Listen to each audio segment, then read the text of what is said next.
Hey, welcome to another DPA Simple Chat. I'm Gabriel Antonini, as my name tag says, right there. We have a couple of cool guys on today. We're gonna chat with. We have Kevin Tater McCarthy and Ken Pooch Van Druten. So a little bit about both of them before we get going. By the way, my next band is going to be called Tater Pooch, just like you guys know. Um, so, Kevin Tater McCarthy, multi-Parnelli award-winning 25-plus year tour veteran, sound engineer Kevin McCarthy. Tater Audio exists to provide highly effective, innovative, next-level professional sound systems for tours, corporate events, and fixed installations. Kevin and the crew at Tater Audio bring top-level concerts, touring experience with artists such as Linkin Park, Phil Collins, Eric Clapton, Judas Priest, Stone Temple Pilots, and many others, as well as a history with industry giants like Shoko and Claire Global to the regional marketplace. The next guy, Ken. Ken is a tenured and acclaimed producer, engineer, and live sound engineer. His track record of recognition for flawless engineering started at Berklee College of Music through 3 Grammy nominations and a history of platinum and gold records. He is a front of house engineer and production master behind Jay-Z, Travis Scott, Justin Bieber, Iron Maiden, Kiss. First live concert was Kiss, Guns N' Roses, Linkin Park, etc., and holds close to a dozen front of house engineer accolades. So welcome to the show, guys. Put them up. Hey, thanks for having us. Right on, Gabe. Yeah, totally, man. Totally. So this is not the greatest circumstances we're all in these days, but it just furthers my knowledge that people in this industry are cool at the core, because we're going through a lot and we're still sort of keeping a smile on our face and getting through it. What have you guys been up to? Yeah, I think that's just it, man. You know, it's like we're gonna work again. It's just we don't know when. And so that financial insecurity of that is a little bit daunting. But besides that, this has been a good opportunity, I think, for Tater and I have been doing all kinds of stuff. Like I just came from Detroit, and we were up there shooting some videos for another manufacturer. He and I are doing some online webinar stuff. It's called At Wrong End of the Snake. And so we kind of like ramped up our whole online thing through this. So it's been good. Yeah. How about you, Tater? Oh yeah, I'll say what he said, because that's what we're doing. And I didn't have much of an online presence before, and I guess it's been stepped way up now. And I'm having fun doing it. Other than the reason we're out not working, which is not very good not very good. Thing, people getting sick is obviously not good. But this time off, I think, is giving us everybody to recharge their batteries and go back out strong and get some fresh education. Yeah, sharpening your pencils, definitely. Yeah. I totally agree. Even those little things that got away from me before, I'm like, well, you know what? There's no excuse now. Because when we all get back to work and get out there, we're going to be armed, even a little bit deeper in knowledge.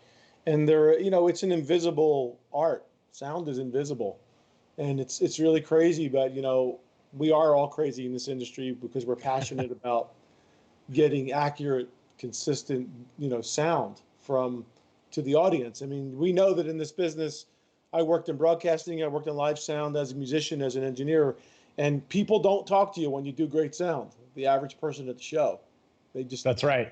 You did a good job when nobody says anything. Right. Pay me well. You don't have to talk to me. Let me do my thing, and let me vibe with the artist. Right? Can you guys talk about that sort of now? Do one of you mostly do front of house?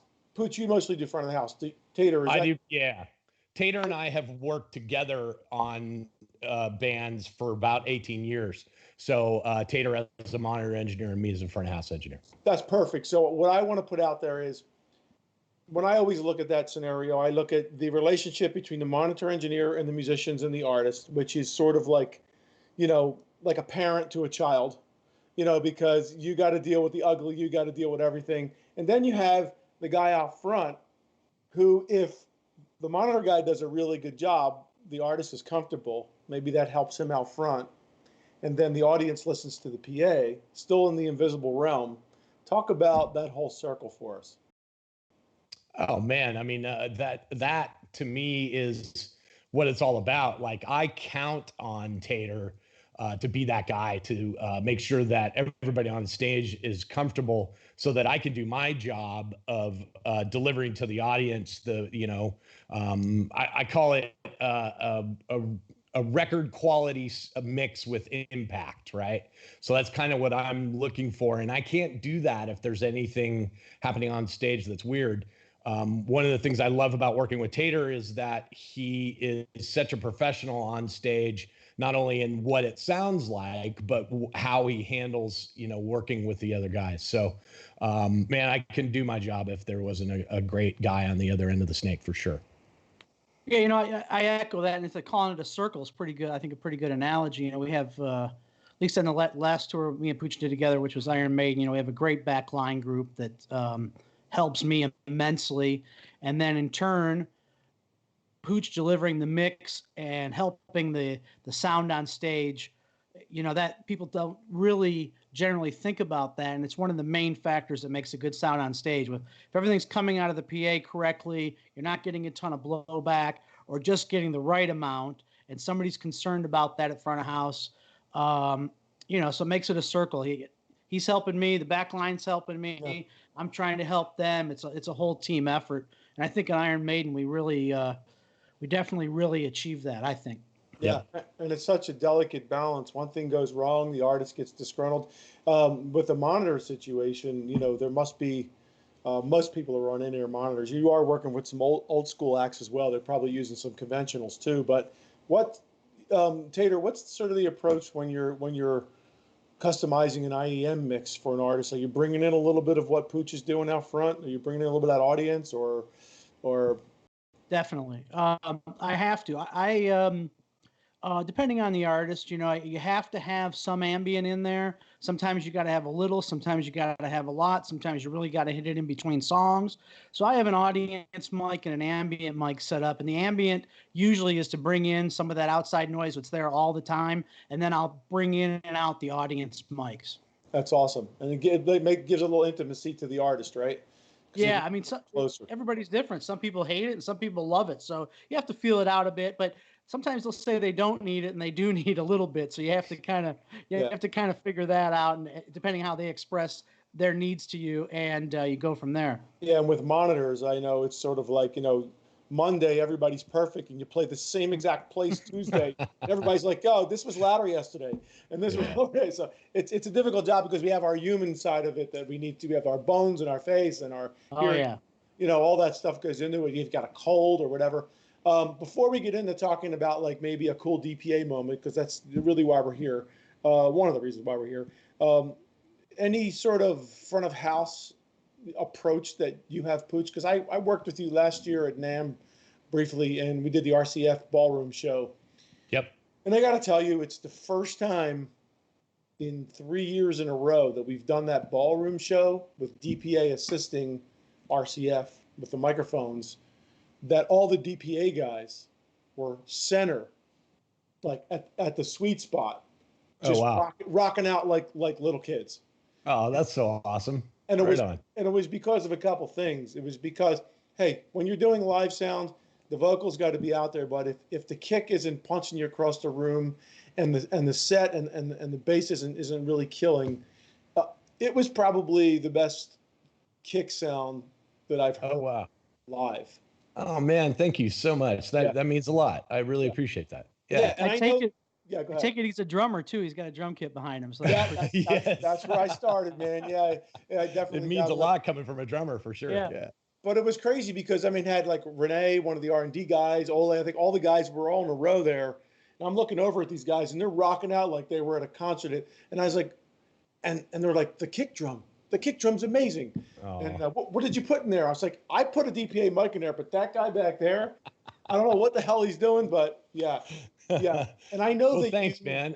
I mean, it's,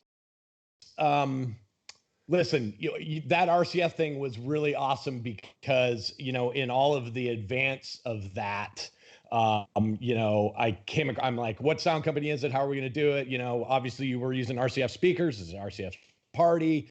And it came to, making microphone decisions. And I said, well, I can go ahead and send you an input list with some choices or whatever. And they said, well, no, DPA is doing all of it. And I said, fantastic. Every mic is a DPA microphone.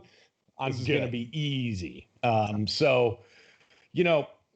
Listen, my whole philosophy in live sound mixing is that the acoustical to electrical transduction that happens, the very first conversion, is the most important thing, right? Mm-hmm. So placement and choice of microphone is where it's at.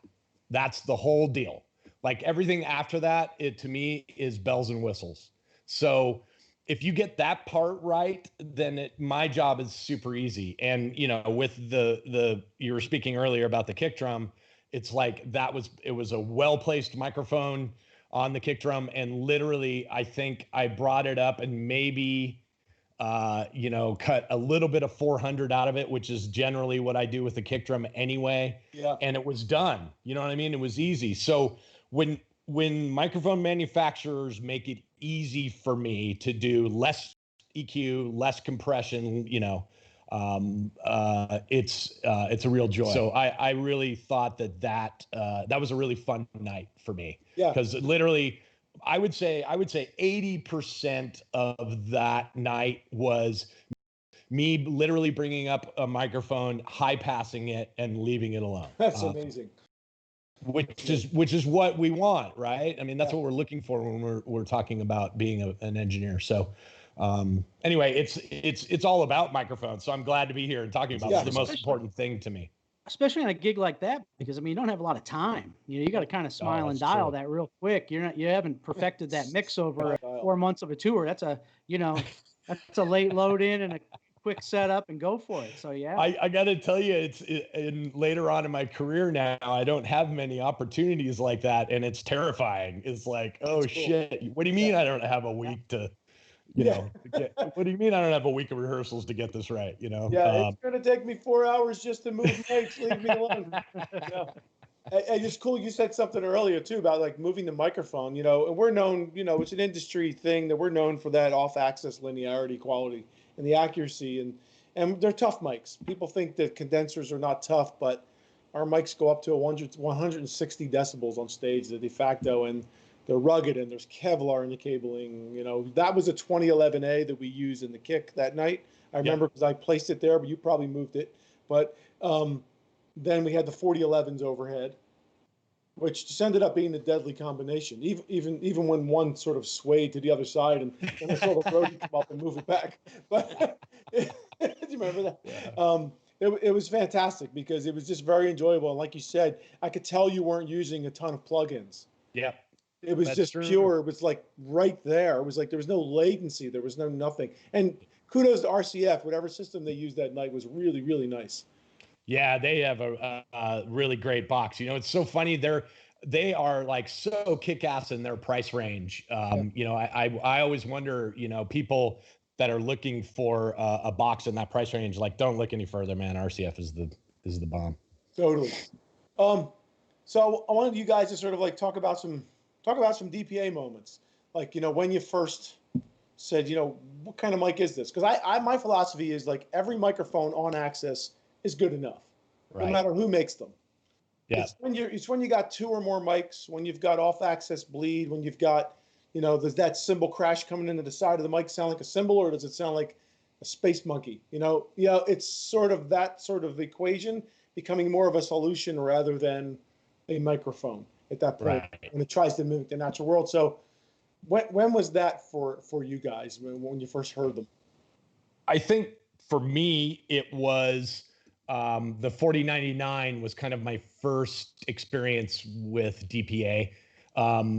I was out on Justin Bieber, and we were using Beta 98s on the toms, and I kind of struck up a relationship with DPA. And what was great about Bieber was they had a rehearsal room where they would set up kind of an identical kit and an identical backline in a locker room every day. And so it was like kind of a little lab, like an experiment lab where we could try things. That's cool. And then maybe bring them to the show.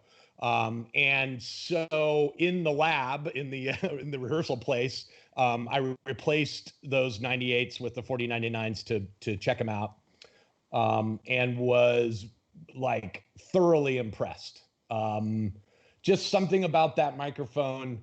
What I discovered later on is that particular microphone, the 4099, if you put it in front of anything, it sounds amazing. Like it, you know, in front of a cello, in front of a tom, in front of a, you know, I've tried it in all kinds of different places and been like, man, what is it about this microphone? And I think it is its linearity, and accurate reproduction of whatever it is that you put in front of it, you know.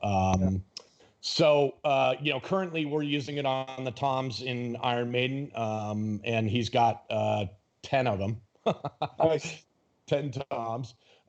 So that was kind of my, you know, introduction to DPA, as it were. And then since then I've tried all kinds of things, the 2011 and the... Back to those 4099s, you know, the thing I like most about them, besides the accuracy, and like you said, the supercardioid pattern sort of sits in the mix, but like each microphone, like about 135 degrees off axis, is highly rejective. So even though that cymbal's right here, if I point that 135 at it, I can get an accurate cymbal, but real low.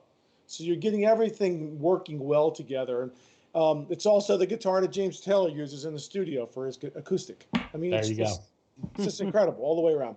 Delicate, catches the nuances. Tater, your turn. I'm thinking about that question. I think I got to tell you that I used the 2011s on Linkin Park on the hi-hats and the ride. I think was my first experience on the last Linkin Park tour. You know, as a monitor engineer, you don't normally get to choose the mics. It's normally a front of house type thing. But with the front of house guys I work with, they'll take suggestions if I think it's, something's, not right there, or me having to put up another mic next to like two hi-hat mics because it's not working for me. And I love the 2011 right off the bat. And with me, I'm used to trying to be able to make anything work that they choose, right? So I try to give it my best. For me, it's all about really durability. I'm right up there and seeing what those mics are going through, getting hit.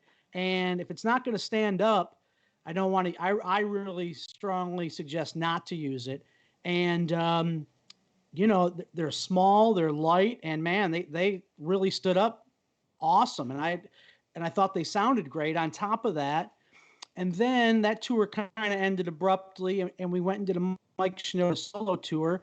Leonardo sent me a bunch of 4099s. We didn't have many live mics on the stage. We had 2011s and 4099s, and we used those on the toms. And once again, not just the sound quality, because we all know it's got to be there, and you want the nuances and everything.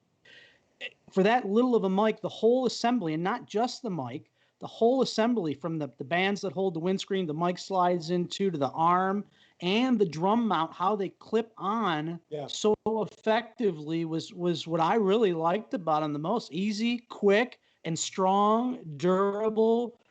And, on the road, you're not putting them in some nice piece of foam every night. Somebody's carrying some sort of box up to collect them and bring them back and all that kind of stuff. And we had no issues. And that's, at the end of the day, that's what I want, is no issues. Yeah. So that's where my strong suit comes in is, it's got to sound great. And, but the durability on them was absolutely fantastic. Yeah, and we introduced the heavy duty cable too. Bands like Metallica and stuff out there beating them up every night. So, and then we got the Kevlar reinforced cable that really adds a lot, because a lot of times the roadies, you can't get to them quick enough. No. And God bless them; they're a great group, but they're ripping stuff down. They got to go to another town or whatever. So we listen to the engineers, and we really listen to all the members of our Masters Club and all the users to keep the product going. One thing about the 4099, probably should just grab one here. Probably should have one ready. And we're definitely going into a technique I've never seen before of the green gaff tape on the drums, right? Yeah, we got to get Okay. the green gas station. I'm Yeah, willing I to was learn just wondering that something today, and myself. looks I was like, something what new. do you have on your toms? Yeah, I know. I'm such an idiot, but we'll see. I'll tell you guys about it in a second. You'll probably go, he's crazy. But one thing about this microphone here that's really cool is that people don't realize it's an interference tube. Yep. It's a miniature shotgun microphone, and sort of the material here helps the sort of everything arrive at the same time, which is really cool. And this is the coolest part to me is because we're getting rid of structural borne noise. Yep. And that's an enemy from mic stands. And now we have no mic stands. We have a clean stage. It is sort of the Swiss Army knife. And we've changed the colors to yellow and red. So now we know yellow is drums and trumpet, and red is everything else for high speed. So let's get to this. Okay, the green, the felt. Okay, It's felt. Okay. this is felt. The room that I'm in right now is a very bad sounding room, as far as I'm concerned, for drums, because it's a low ceiling, it's an old house, and this room is not great. But I'm doing a couple songs, so I started going sort of Beatles. I had to make the drums sound the way I wanted to, and then with the 4099, so I was able to shred some cotton, open up the head, put cotton inside. It's you can buy at the store to Right. take the decay down, Yep. and then to sort of get this 1/4 inch pure felt and put it here and knock it way down. Got it. So now it's just a straight, and if you hit the felt, something like Yeah, that. man. You got some Ringo Starr toms going on there. Yeah, Nice. so, and the overhead you see is only one mic. Right. So I got a 4015 wide cardioid. Cool. So I'm doing some gentle panning with the toms for stereo image, and then one overhead pan straight mono, and it's getting Nice. the whole set. So it's Wow. real cohesive. It's coherent. That's the word. And in this room, it works. Get closer to the drums. The room mics don't work in this room. It's Copy just that. I get yeah. it. not- So You didn't show. You kind of showed it, but you didn't show it. You went over and grabbed the mic. How easy it came off the tom, and but you didn't show the clamp, and that to me was such a great feature, and that you could tell just by Yeah, how the easy you're mount- putting it on and off. you guys are making Yeah, it the work mount now. is what's so rad about that. Yeah. So It's so That's good. simple. yeah. Yeah. And actually, what's really crazy is lately, one of our guys, Matt, out in the Pacific Northwest, we've been doing so much conferencing that we're actually using, I don't know if you can see these guys here, but this is you see that? Oh, yeah. We're using them for interfacing DPA mics to use. I'm using a 4098 right now. Oh, cool. Okay, so one of our guys got the drum clip and he put it right on dead center on his laptop, and it sits there and it doesn't move. So there's another That's use for great. it. Use it for your It's laptop. multi-purpose. A little 4099 on top of your computer works great. But yeah, you're absolutely right. This is an amazing thing, and this rubber harkens back to the B&K days from DPA, where structural borne noise needs to be eliminated. That with this, we've got 2 points of isolation, Yeah. and then we're sort of just locking it on, and then getting the Kevlar cable, and we really gotta Yeah, man. be. So Tater and I set up the mics on the drums every day at Iron Maiden. And when you have 10 toms, you have 10 4099s. So we, every single day we do all that.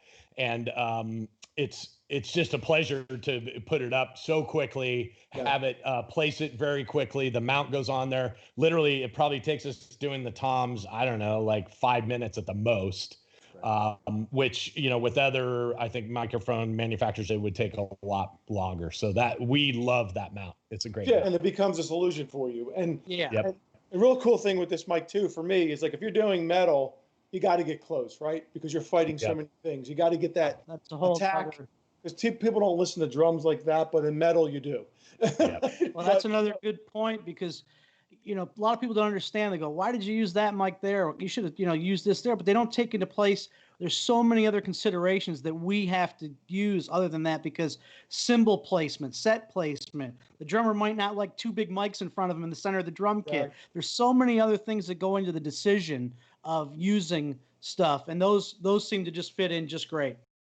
Exactly. And if you're doing jazz the next night, you just pull it back and get the resonance of the drum. Yep. These are set, I think, at 5.9 or 7.9 inches for proximity. So when you Got pull it. it back, you're getting the real drum, and you go close, you're getting a nice proximity. Sometimes I'll even turn it on its side because of the linearity, and I'll bring it right next to the skin, Oh, wow. right next to Interesting. it. And now I'm getting that big proximity, but at a lower level. Right. But it's Wow. like it's big, but it's low. It's like I mixed two faders, and then whichever pointing on axis is what I'm accenting a little higher. And you Oh, really, wow, that's it's, cool. it's sort of cool. Guys, got to try that. Yeah. That's awesome. Oh man, you guys I could talk to you guys all day. You guys are fun.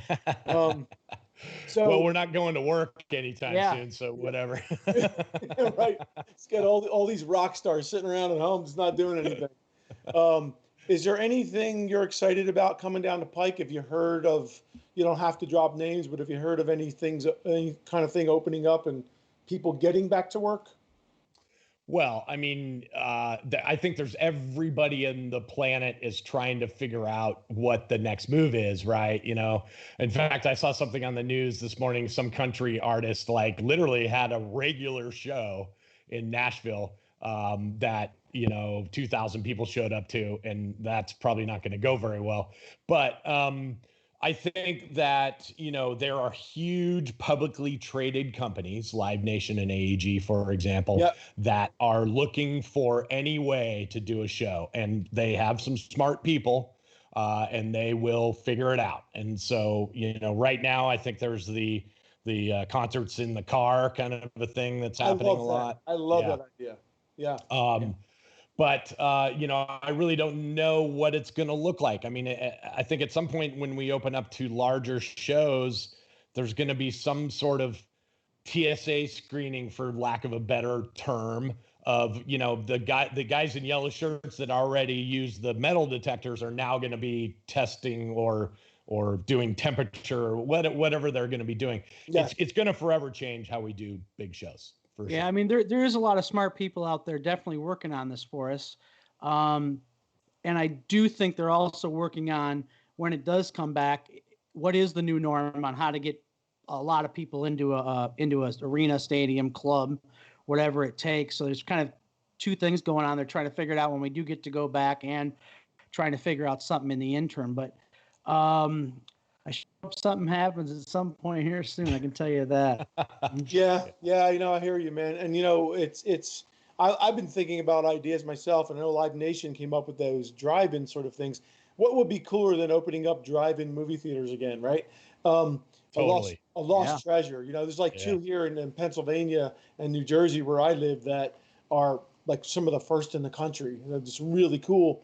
But I almost think that they should pick like a really beautiful venue, film it, play live, and then shoot it fiber to all these drive-in movie theaters, and just have people interact somehow.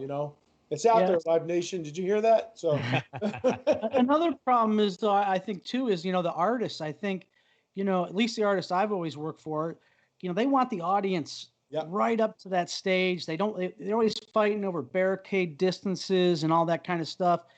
So it's going to be, I think, for them too, to perform and getting the vibe from the audience and stuff. That's going to be all new if it's going to be a lot less people and stuff like that. Yeah. So it'll be a new world for everybody. And the worst thing ever could be like canned applause, like they're thinking about doing for the NHL. That's it. That's when I just start, playing my guitar at home and not listening to anything. I saw something on the news yesterday where a comedian was opening up for that band, and he had to get used to the people honking their horn when they thought it was funny, not applauding. They were honking the horn, which I thought was interesting. That is interesting. Humans will communicate no matter what. No matter what. Well, we'll always need microphones, right? That's right. I know we're sort of like heading down the end of what we're doing here today, but I wanted to give you guys the soapbox for a second to sort of, I don't know, I guess we're going to say something about your experience with DPA microphones, tell other potential users what you dig. And if, like I said, you can say what you don't dig too, but we're just going to edit that out. But whoever wants to go first, go for it. You got something, Tater? You want me to go? Well, my main thing with, and this goes not just for DPA, a lot of companies, is, we choose products for a lot more than just, sound quality's got to be there, but a lot of it is durability when you're on the road and company communications. If you're throwing people that are on the road need answers immediately, they need emails back quick, they need quick service. And if that's not there, that's going to make the difference on you using a different company. So when I email Leonardo, man, it's like the email didn't even send to him. It was already on his desk. He's right back to me. That's the importance I need first off. You know what I mean? It's like being on the road with somebody you like, who doesn't know as much, or someone you do like, who does, you want the guy who you like to be on the road with. And that's the same with the gear. It really is. The relationships are super important, and the people at these offices and the corporate side of it, knowing your needs out there and knowing this guy can't wait. He's got deadlines. He's got stuff he's got to do. And my relationship with Leonardo has always been that way. I email and bam, he's emailing me back. When do you want it? Here's the date. Here's the shipping number. It's there. Cool. That quick. You know what I mean? It's great. So that's what I look for on top of sound quality and all that stuff, because if they can't get you no matter how great it sounds, if somebody can't get you the product and it doesn't hold up, it's no good to me. So that's my main thing. That's beautiful, man, because that's sort of I call that day two. When the honeymoon's over, you know, is going to be there for you, and it's always about Leonardo. So it's all good. Yeah. It is always about Leonardo. I'll give you more of a sound bite in that. Basically, I use DPA microphones because of their durability, their linearity, and their high SPL capabilities. And that's just it. The three of those things combined make for an unstoppable microphone. The microphone trinity. I like it. Yes. No, man, you guys are awesome. What else, guys? I just also is what I like is the boring aspect of it is the no failures. You know what I mean? It's just like, yeah, right. That's the sexiest part for me, but it's like people don't get that. It's like it just works, and it works every day, and it's durable.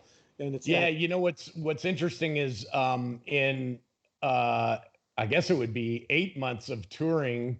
The only thing that ever we had to replace a 4099, for example, was because somebody actually ripped the mount of it off. It's not that the microphone failed. None of the microphones failed. No. Yes. Yeah.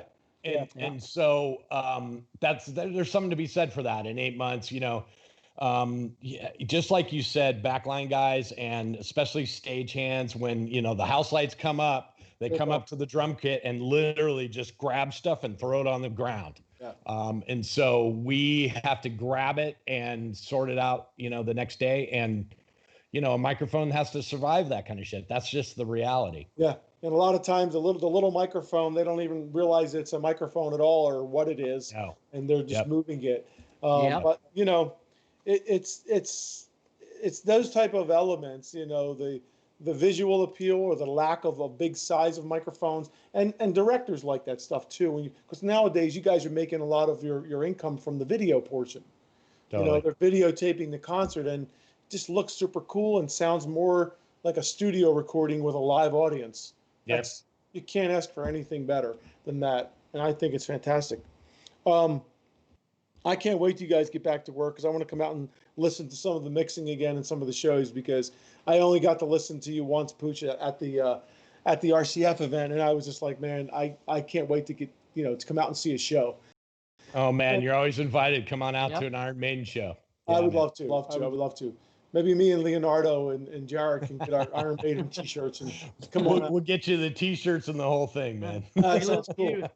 That sounds cool. And any of the microphones that we have, I mean, I do a lot of stuff. I use a lot of stuff like maybe from our film side that I use for live. I mix and match our microphones because of the size and stuff. I even do stuff like this, which is cool. I've showed this a million times, but I'll actually get like concealer clips and go underneath the pick guard. Oh yeah.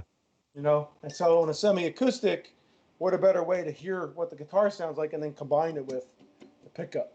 Oh, very cool. And you get that sort of DPA.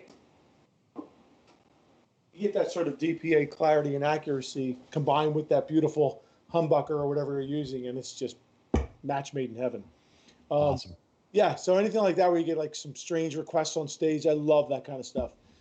So Nico is, the drummer for Iron Maiden, and he is one of those guys that pays attention to what his stuff sounds like. Unfortunately, on this planet, there are some drummers that don't pay attention to what their stuff sounds like. They just worry about, their playing mostly. But he is that guy, and he spends time coming to front of house. He's one of the few band members that spends time coming to front of house and listening to virtual playback. And he'll ask me to solo up the drum kit through the PA using virtual playback. And he's made several comments to me about how awesome the toms sound. And I most of that is due to the 4099 choice. I love it when a musician, has a comment about my work, but it's great when they realize that it's a cut above something else that they've heard in the past, so kudos to you guys for that, and, making my job easy. Yeah, that's fantastic. And I think that's great too, because a lot of users that use DPA stuff, they'll come in with one instrument, like, hey, I'm touring and the brass is a problem all the time, or the drums are a problem all the time. And they'll start there to see, because DPA costs a little more, it's a better warranty, but they need to measure that return on investment, because we have accountants and we have, people counting the money. And when that happens, and then you see the result and the return and what you're getting, and the musician taking notice, it's everything, because now you have a solution for this. You can now concentrate more on this. On everything. And you can do that fifth Beatle thing. You got effects to put on vocals. You need to be, locked into what it sounds like. That's why we got into it. That's the physical way our bodies feel when we hear great sound. And totally agree. That's sort of what I think DPA is main. I mean, I know the guys in R&D at DPA too. This shit keeps them up at night. They, from isolation to rejection to clarity. It's just fantastic. That's awesome. Well, it certainly shows in the end product. So yeah, totally. Definitely. Well, whatever you guys need down the road, once we get the hell back to work, or even to try it home while you're at home, just let Leonardo know, and we'll definitely get something out to you. We appreciate it. Yeah. I'm going to leave it here because we got so much good stuff. I think it's fantastic. Great. Awesome. All right, guys. Take care, man. Thank you for everything. Take care. Thank you. See you soon. That was awesome. Yep. Thanks. It was.